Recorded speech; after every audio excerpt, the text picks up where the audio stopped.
come on, man, are you taking the money? And he's like, no, I'm not, which you're not supposed to talk about.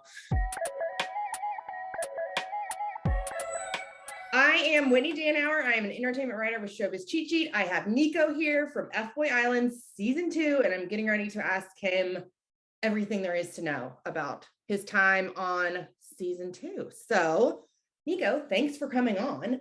But I need to know if when you apply for FBoy Island, do you go in and is there like you check a box and say I'm a nice guy, or do you check a box and say I'm an F-boy? Like, how does the application process work? Yeah, it's a good question. I thinking back to it, mine specifically, and I've talked to other guys about this. I think everyone's story is a little bit different, but the way I was approached was via social media. And then once I started doing the interview process, I was just told it was a dating show. So I didn't necessarily know anything about F-boys or nice guys. So I think they kind of just assumed me into the role of a nice guy. Like having F-boy wasn't an option for me. Oh, okay. Or wasn't, it was just a tropical dating show was kind of how it was. Yeah, that's kind of how Danny explained it too. Like he was saying that, they were like, oh, you fit, the F-boy. Yeah. All the tats and everything. So that's funny because I imagined you all filling out resumes that were basically like, right. Yeah. Here are my qualifications to be an F-boy. Right. Yeah. Seriously, I still don't even know half of them, and I was on the show, so I gotcha. So I've seen all the episodes. I've seen the finale. Were you shocked to find out that Tamaris was an F girl? You have seen the finale? Yes. Yeah, I've already seen it. I had screeners, so I've seen it, and I saw how everything went down. Yeah, I think I did, and that was just. It was more of like a hinkling. So like, obviously I'd done a 24-hour date with her. I'd done an individual dates, and then all of our little mixer dates, I really got to know Tamaris pretty well. So when you kind of start letting your guard down, and as you go farther into the show, you really get to learn about some like people a lot more. And I think I had a hinkling, and I honestly don't even know if I would go as far as to call Tamaris an F girl. I just think that under the circumstances, that was the best choice for her, which as men, we have to respect. I think it's kind of, it's a tough situation, right? Being on reality TV, but there's just certain things. Like I think when we were speaking, she kind of mentioned like, hey, I don't want to settle down, or she had been in open relationships. And when you start hearing some of those things, some light bulbs go on. But again, coming onto the show, I did not have any inkling or inclination of how it could have possibly ended. Yeah, because at the end, have you watched the finale yet? No. Okay, so they put together a montage of everything that she said over the course of the season, and you're like, oh yeah, she did say it. Like when she said, I think the one that stuck out to me was that what wakes her up in the morning, and she said money. Yeah. So that's a scene actually with B. And it's one of our dates. And I said, hey, we'll get you out of the bed in the morning. And then she said, and I think they cut to me, and I'm just like, Jesus. Like, to your point, that's exactly when I kind of had those, was starting to maybe like assume, but again, I just maybe at that time was thinking more so, maybe she like the old tendencies or something. Like I had no idea that the show was going to end up with, her taking the money and running. Yeah. So did you watch season 1? Yes. Okay. So when I watched season 1, I thought the twist was going to be that one of the girls was going to be an F girl. And I thought it was going to be CJ. Like I thought she just seemed so savvy, and I thought, and so when she wasn't, I was kind of surprised. So this season I went in with even more of like my guard up to see, maybe they're going to do it this season. And they did. So I knew as soon as Nikki said, there's a third option where you can take the money for yourself. And I was like, that's it. That's what's going to happen. So how did you feel going into that final elimination? If you didn't know, like you obviously had an idea that maybe she was going to take the money for herself, but if that wasn't going to happen, did you think that it could have been you over Casey? So it's tough because I think so for my timeline, I thought I had a really good chance. I was very hopeful. I thought, I developed really strong connections or feelings for Tamaris, right? Yeah. And so when I kind of put myself out there in the mansplain and she took me back, I was like, okay, like I'm here. And I think like obviously anything can happen, but in the back of my head a little bit, like I felt kind of like maybe my safeguard was that, well, she wouldn't have brought me back if she wouldn't have picked me, right? Yeah. But again, I missed I think two or three episodes. And while I was gone, that's those latter dates or those latter episodes when guys are having more time with the girls with less guys in the house because they're eliminated. That's where I really think you solidify things. And obviously in my one-on-one time with Tamaris, that was where I kind of think I differentiated myself from the pack, at least like amongst her. But again, yeah, missing some of that time. I didn't know what happened with Tom. I didn't know Tom slammed his fist on a table. I didn't know, Casey had, what he did in his time. So yeah, it was mixed emotions. It was definitely a roller coaster, but I thought I had a shot for sure. So what was it like over in the old nice guy grotto? Was that where you guys actually stayed at night, or did you actually go to a hotel? Because I know the guys didn't really stay in Limbro. Yeah. So it's kind of the same thing. We shoot there and I think there's like some guys, I think some guys stay there some nights, but we have the option of that hotel too. Nice. Where some FBoys are at as well. Yeah. Okay. So who did you hang out with the most, would you say, like from the guys, other than, Tamaris, obviously? Yeah. It's kind of weird. It actually was Casey. Really? Yeah, Casey. I think Benedict and I were in the same room. Even AC is probably my best friend from the show. But when you're like stuffed into a room together and you see each other, you just spend a lot of time. But yeah, probably all those guys. I still see those guys. And did you listen to Nikki Glazer was on Conan O'Brien's podcast talking about that. And she was saying like how she couldn't keep you guys in, like she would always like find somebody like running down the road being like, yeah, back to the mansion or whatever, you're not supposed to be here. Yes. That is very true. And it's madness. I mean, I think the thing that was just like frustrating, right, is so when I had been eliminated, so like apparently the wheels fell off, like a bunch of crap happened. Guys were sneaking out, going to clubs, doing whatever. And, some guys ended up like leaving because of it. But, Nikki makes light of it on Conan. She's like, you get all these testosterone pent up dudes and you just stick them in we do like a week of quarantine with no phone and no TV. So everyone gets a little bit of stir crazy, but once some guys got eliminated, I think their egos started to show like, oh, I can do what I want. Yeah. And it's like, hey man, you signed a contract, like just freaking zip it and let's do your time, be a good person. You sound like me. I'm like such a rule follower. I'm like, no, we said we would do this. So like if you guys are like, they're like, and they were nice. They took us on like when I was out, they took me out on a catamaran one day with all the guys, with all like the nice guys. So they had things planned for us, but guys were like, we need this, we do this. And it's like, first of all this stuff is extra. Like, we didn't know that was going to happen. Just be thankful for that. But I don't know. Some guys are a little bit more. So how long were you guys there total? Was it almost 2 months? Yeah, almost 2 months. So it's a nice little vacation to hang out and yeah. And it seemed like it would be super fun. Yeah, Cobb was a beautiful place, and then obviously we were waited on hand and foot with between our meals, and I mean, if any, like some guys were getting like hair products and stuff shipped in. It was like special razor blades to shave their chest, and I was like, okay, it's bonkers. Some of the stuff that was, but they took care of us. They did a really good job. That's why I'm like, why are we complaining about anything? Yeah. Like, we're eating steak and lobster 5 times a week. Like, how is this right a problem? So what kind of got you in trouble was when you defended Kyland, and that's kind of where things went a little bit off the rails. I mean, it worked out in the sense that you got to come back, but were you you didn't hear him say that, right? You were like, I never heard him. Yeah. So in the actual situation, I remember the conversation. If you watch, you see me on, I'm even like bent over a little bit listening to him when he's talking about. So it doesn't look very good.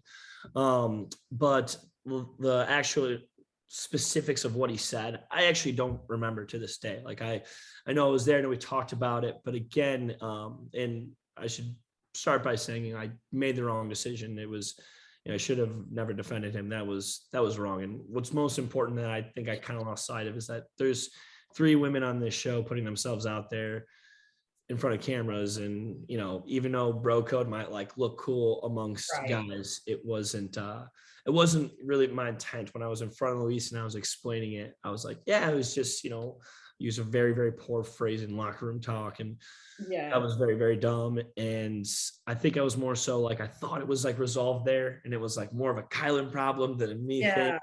And Keen was there too, kind of reiterating what I was saying, but somehow I still got all the heat. So it just, it was super unfortunate, but I obviously have to take responsibility for it. That's something that I did. And as a man, understanding what these women are going through on this show, I think I lost sight of a second of what actually matters. Cause they're putting themselves through a lot, but just Well, it's funny because we actually called Kyland out, like in one of the videos. We were joking around and we were like, I bet he doesn't even really have a girlfriend. And so he DM'd me and was like, I do have a girlfriend. Yeah, he does. That was the other thing too. The whole girlfriend thing is wild to me. I talked to kind of a little bit after the show, but I'm like, dude, what did you say? Like, what is this relationship that you're like, hey babe, I'm going on reality TV. You might see me kiss another girl. That cool? Like, how's that work?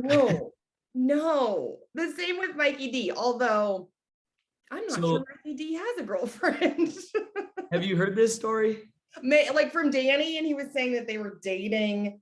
Apparently, he was dating someone, and then they split up right before filming or something. So yeah, well, that's true, but the better story is so when John walked off episode 1, producers were kind of like, hey, that's disrespectful to the women, like please don't do that, let Nikki Gledger do her F-boy F-bye, nice guy, nice try, and then respectfully walk off.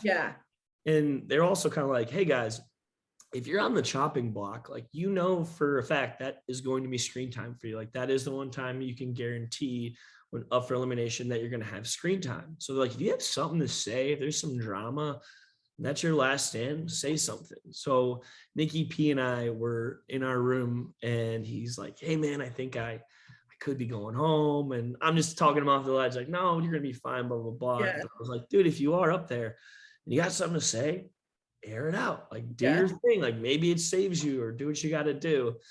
And he ends up making up that Mikey D had a girlfriend, but it turned out to be true. No way. Really? Yeah, it was a complete and utter lie. And so, and if you watch Mikey after that, Mikey's this guy, he's bouncing off the walls. He was in his own head after that. And he kind of like shut down and we're like, dude, do you actually have a girlfriend? And I've obviously turned out to be true, but it's just very funny to think that Nikki P made up a complete and utter lie and it turned out to be true. Yeah, that's wild because I literally just spoke with Danny and we were talking about it and I asked him if he knew and he was like, no, I really did not know. And because he was basically saying like, I don't know if he does or not, or did or not. I know he was dating someone and then that came out and then he was saying they were going to Paris afterwards. Everyone was like, what is happening? Like, where are these girls coming from that are letting that whole like explains the girlfriend so many kind of show blows my mind. But the silver lining of all of it is that Nikki P, Elon, and Mikey all live in a house together in Houston. They just opened up a clothing brand together, like a fitness brand. So it's just so funny. Like I was with them for Mikey's birthday in Houston, like about a month ago. And we were all just joking. Like, I think this all came from one little fib that turned out to be true. Yeah, really. Now, were you shocked to see Peter there or to see Casey come back? Did you guys have any idea that they were returning? We had an idea that guys are coming in from last season. There was one guy I met. His name was Gage. We'll never hear about him. But when we were quarantining, I worked out with him, and at the time we had no phone. You couldn't talk to anyone, but I was like, "Hey man, you here for the show too?" He's like, "Yeah," but I guess he was just like an alternative, or like maybe he got COVID and got sent home. Yeah. But, so the extra guys came in with all the other guys, and I guess a couple guys like saw him in the hotel and whatnot, and like sneaked them around, and then obviously they came in. So Casey, we kind of like, some guys like kind of called it, but I was hoping this would air. I'm actually standing next to Wukash. And, we kind of seen everyone, but we're literally not allowed to talk to anyone till like the day we see the girls. And we like get our rooms. And I turned to Wukash. I'm like, doesn't this guy look like Peter from last year? It is. I was like, oh, because we all walked in, and then Peter like just snuck up. And, just slipped no one had seen him yet. And I was like, wait a minute. I talked to Peter last season. I told him I was very disappointed in him this season for not coming back as a nice guy. I'm like, how did you not learn your lesson? I know. And that's a bold move too. I thought for sure. Like, and same with Casey, I actually didn't buy. I'm very close to him too, but I was like, all right, he's still an F boy. But Peter, I was like, dude, he's got to be a nice guy, right? Like, you can't. Right? Okay. So I'm not crazy, because I was like, there's no way Casey's reformed and Peter's coming back as the next. Yeah, right. That's where my head was with it too. Yeah, that's hilarious. So were you super shocked at, I'm sorry if I say this wrong, Lukash, is that how you say it? Okay, it's spelled Luke has. I just joked with the guys about this earlier. Luke has. Everyone wants to say Lukas, but it's pronounced Wukash. Don't ask me how. Okay. But it kind of just makes sense too, because when you watch episode 1, it adds to his mystique of this just wild dude. So was he really like playing it up to you guys that he was a virgin and he just got his first kiss, like all that? Yeah. So that definitely happened. And so actually wasn't shown, but I was the person to, like, we talk about everything in the house, right? And I asked him, I forget what it was, but I should have known, but I missed it. But I asked a question to him in regards to the girls. And then he like randomly was like, I'm a virgin. And I just haven't, we're like, wait, that's not what I asked you, man. Like, why did you say that? Yeah, like exactly. It was just like this like word vomit or something. And I was like, hold on, like what? And now looking back at it, I was like, oh, he probably had an agenda to say this and to do this. To the extent of during the elimination, when he is eliminated, which there's a lot more to what happened there. I mean, it was a big ordeal. Like, he tried jumping into the pool with his microphone. What? Like after he got eliminated? Yeah, he's like, producer said I could jump in the pool. And they're like, no, you're wearing a $2,000 mic around your neck.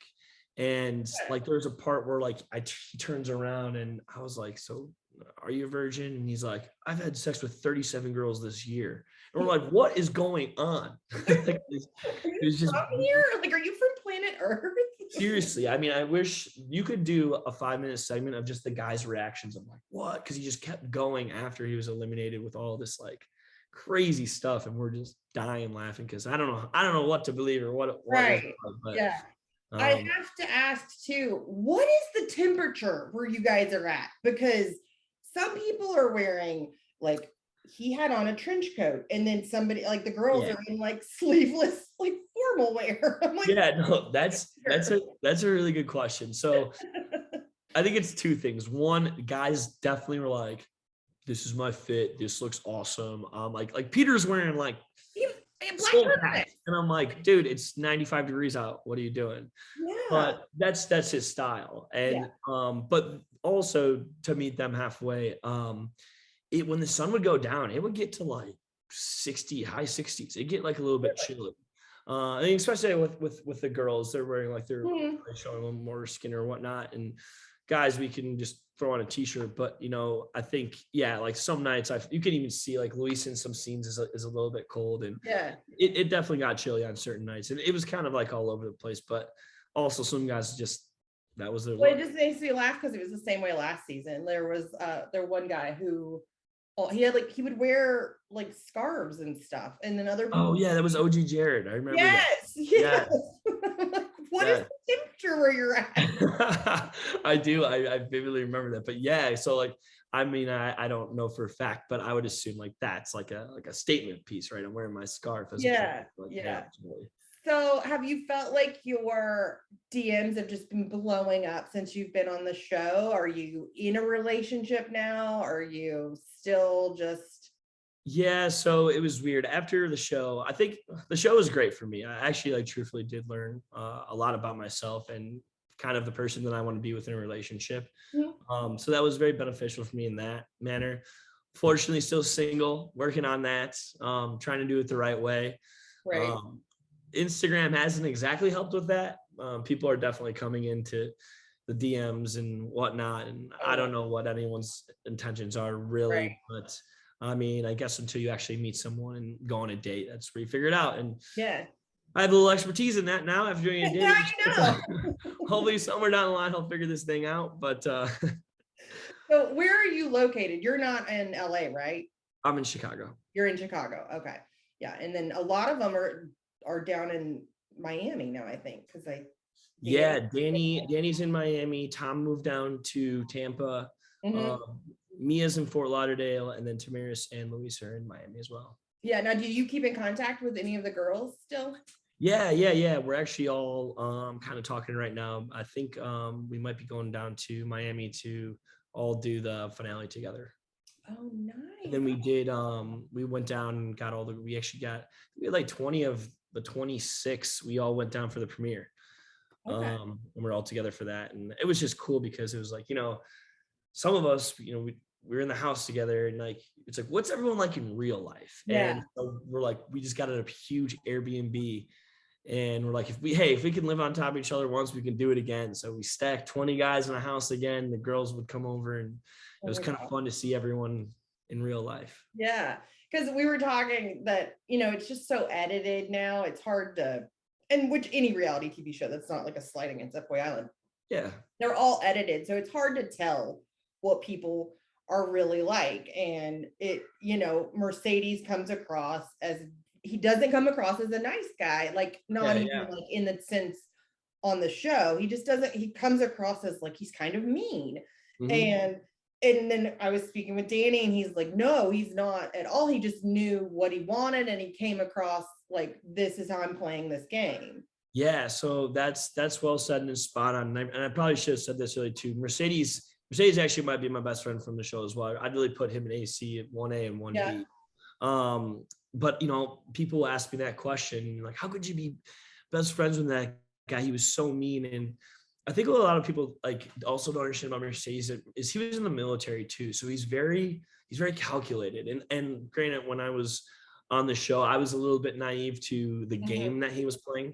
Because from the jump, you see he's plotting against guys. He's trying to do whatever, and he's playing the game, which I missed that, but because I'm, living it. Also, I wasn't in his crosshairs. I wasn't, going for Louise, but he was out for blood. Anyone that, was going for Louise, he was going for him. But the one thing that I really respect about him, and obviously, with the show ends, is that, he was fighting for this girl. He really cared about this girl. And, it was, I don't think Mercedes is the type of guy that, like, I think, girls come up to him all the time and stuff like that. And I think for the first time, like the playing field was even. You could see he was having, real emotions for this girl. Like, I tell it to him all the time, but in the final scene, we're standing up there in the finale and she picks Mercedes and he does split the money. She comes running to him. I was tearing up. Like, I don't even know the decision between me yet. And I was like, wow, that was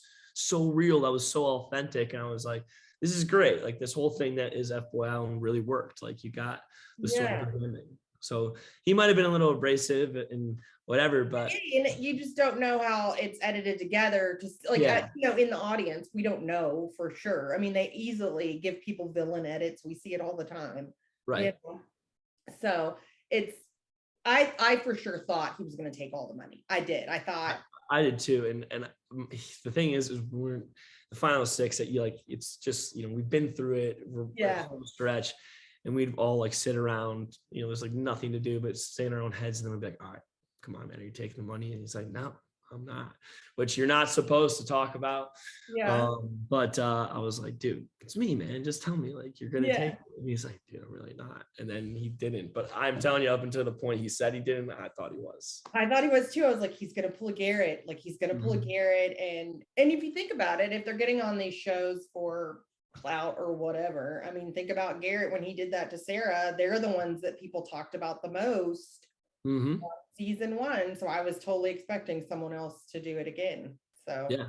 So do you have any more plans for reality TV in your future? I don't know. I think I might be retired from reality TV. It was a great experience. I would love to do it again. I'm just back into my career again, and I took taking the 6 weeks off and jumping back into work was a bit of a challenge. So I love it. I do think it's a place I can really express and be myself. And like I said, I really learned a lot about myself going through the whole experience, and think I came out on like a better man and probably a better partner to someone going through it. So I'm genuinely thankful for that. So I don't know. I don't know if I'm applying for anything, but if something was to come my way, yeah, I'd definitely be interested.